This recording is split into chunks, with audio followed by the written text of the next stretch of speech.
যে লোকটিকে নৌকা চালাতে দেখছেন তিনি আসলে কোনো সাধারণ মাঝি নন। তিনি একটি বিদ্যালয়ের প্রধান শিক্ষক। জেনে অবাক হবেন, নদীর বুকে নৌকা নিয়ে তার এই ছুটে চলা নিজের সংসার চালানোর জন্য নয়, বরং একটি স্কুল টিকিয়ে রাখার জন্য।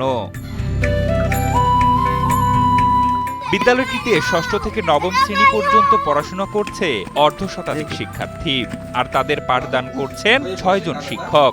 এক পর্যায়ে চরম অর্থ সংকটে পড়ে স্কুলটি।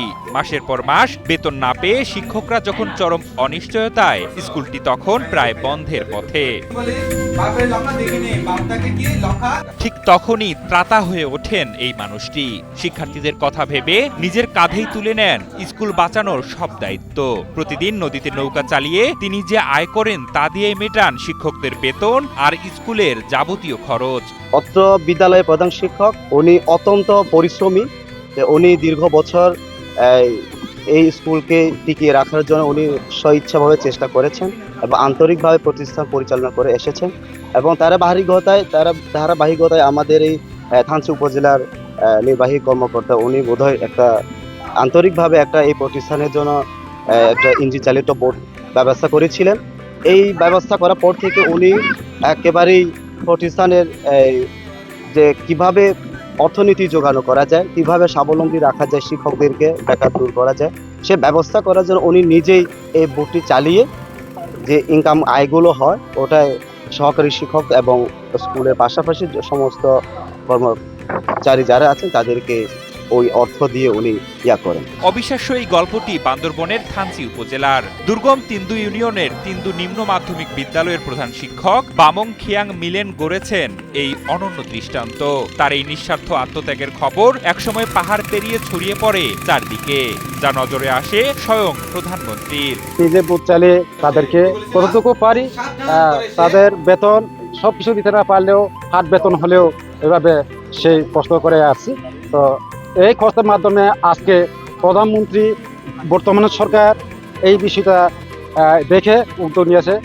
এই সরকারকে অনেক ধন্যবাদ জানাই। এরপর নানা জল্পনা কল্পনার অবসান ঘটিয়ে প্রধানমন্ত্রীর নির্দেশনায় এবার বিদ্যালয়টি জাতীয়করণ হতে যাচ্ছে।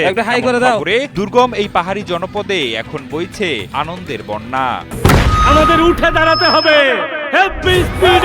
সকল অন্যায়ের বিরুদ্ধে রুখে দাঁড়ানোর এনার্জি পার্টনার। আমি আরো ধন্যবাদ দিতে চাই আমাদের অত্র বিদ্যালয়ের প্রধান শিক্ষক, যিনি অক্লান্ত পরিশ্রম করে আসছেন দীর্ঘদিন ধরে, তার প্রশংসা দাবিদার। সেক্ষেত্রে আমি আমার প্রধান শিক্ষককেও ধন্যবাদ দিতে চাই। স্কুল জাতীয়করণের ঘোষণা হওয়ায় এতদিনের কষ্ট সার্থক হয়েছে বলে জানিয়েছেন প্রধান শিক্ষক বামং খিয়াং মিলেন।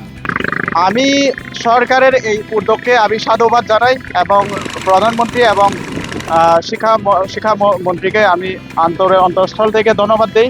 আমাদের এতদিনের কষ্ট এবং দুর্ভোগ এবং এই এলাকায় যে মাধ্যমিক নিম্ন মাধ্যমিক শিক্ষা প্রসারিত হওয়ার জন্য ওনারা যে আমাদেরকে সরকারিকরণ করবেন বলছেন, এটাতে আমরা খুবই খুশি এবং আনন্দিত। এমনকি একই অনুভূতির কথা প্রকাশ করেছেন বান্দরবান জেলা প্রশাসক সানিউল ফেরদৌস। প্রধানমন্ত্রীর দৃষ্টি আকর্ষণ করেছেন এবং মাননীয় প্রধানমন্ত্রী নিজ আগ্রহে এটিকে আমাদের জন্য এত বড় একটা সুখবরের ব্যবস্থা করে দিয়েছেন। এটার জন্য মাননীয় প্রধানমন্ত্রীর কাছে প্রশাসন তো তেমন কিছু না, পুরো বান্দরবানবাসীর পক্ষ থেকে কৃতজ্ঞতা জানাই। অদম্য ইচ্ছাশক্তি থাকলে স্রোতের বিপরীতে দাঁড়িয়েও কিভাবে জয়ের গল্প লেখা যায়, এই বিদ্যালয়ের প্রধান শিক্ষক বামং খিয়াং মিলেন যেন তারই এক জীবন্ত উদাহরণ।